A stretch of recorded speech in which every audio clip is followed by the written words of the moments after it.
Ya Allah, padam. Assalamualaikum warahmatullahi taala wabarakatuh dan selamat sejahtera. Cikgu ingin terangkan soalan pengamiran SPM 2009 yang kelihatan senang sebab dia lama tetapi mencabar juga kerana ada algebra. Jom kita mulakan. Dia kata OQ ialah garisan lurus. Ya, memang tak dinafikan. Dan garisan lurus Y sama dengan K. Ayaya, ada huruf kat sini. Menyilang lengkung.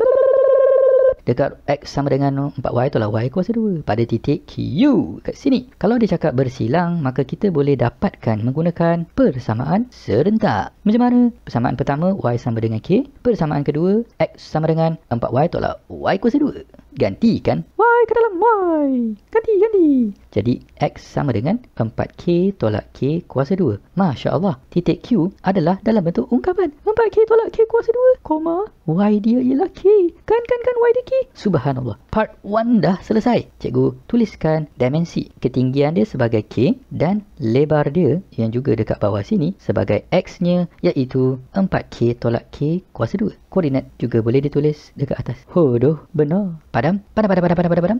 Bahagian seterusnya. Kalau kita nak cari kawasan berlorek yang bersamaan dengan 9/2, maka kita perlulah menggunakan pengamiran. Pengamiran ada dua formula, dx ataupun kamiran dy.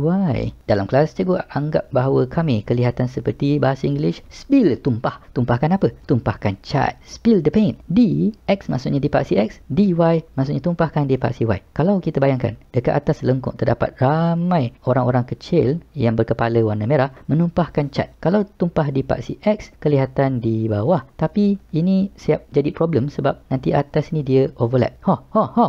Overlap kat bawah sini. Pening kepala. Tetapi kalau kita kami di paksi Y ataupun tumpahkan cat di paksi Y, cat ni akan menumpah ke arah paksi Y dan kita akan dapat kawasan biru dan juga kawasan, sekejap, cikgu labelkan dia kawasan warna merah. Maka ini adalah mendekati dengan jawapan. Kita akan fokus kepada kamiran dy.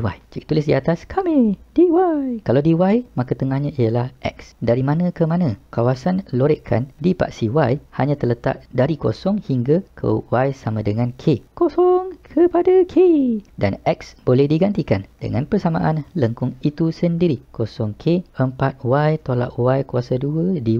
Kami potong dengan D. Y masuk ke dalam. 4Y kuasa 2/2 tolak Y kuasa 3/3. Bracket K kosong. Ringkaskan mana yang boleh. Dapat 2. Seterusnya, gantikan K ke dalam semua huruf Y. Cikgu dapat 2K kuasa 2 tolak K kuasa 3/3. Tolak dengan bahagian seterusnya ialah kosong. Gantikan kosong. Gantikan kosong. Tak payah tulis apa-apa kecuali kosong.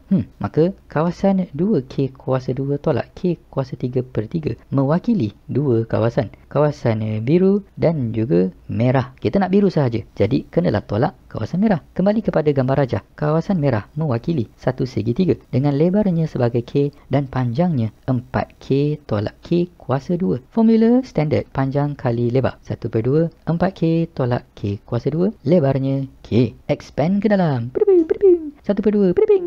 maka kita akan dapat 2K kuasa 2 tolak K kuasa 3/2. Ini adalah kawasan eksklusif merah sahaja. Jadi kalau nak dapat kawasan biru, kita buat satu ungkapan, iaitu yang ni tolak yang ini.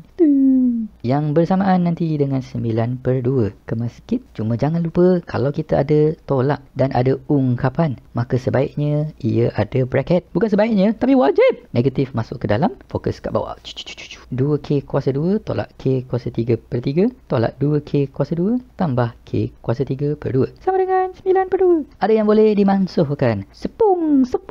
Manakala yang berbaki ini dengan ini boleh ditambah tolak kerana hurufnya adalah sama. Tekan kalkulator, nombor dekat sini ialah negatif 1/3. Negatif 1/3. Kat sebelah sini pula ada positif 1/2. Tambahkan, kita dapat 1/6. K kuasa 3 sama dengan 9/2. Pindahkan 6 ke atas sana, darab 6. Maka kita akan dapat K kuasa 3 sama dengan 27. K sama dengan punca kuasa 27. Dapatlah 3. Aduh, gila. Alhamdulillah. Semoga anda dapat menguasai soalan-soalan dalam SPM. Kamiran ke, pembezaan ke, apa-apa tajuk yang telah bercampur aduk dengan algebra dan dapat menjawabnya dengan tenang sekali. Amin. Allahumma amin. Sekian, terima kasih.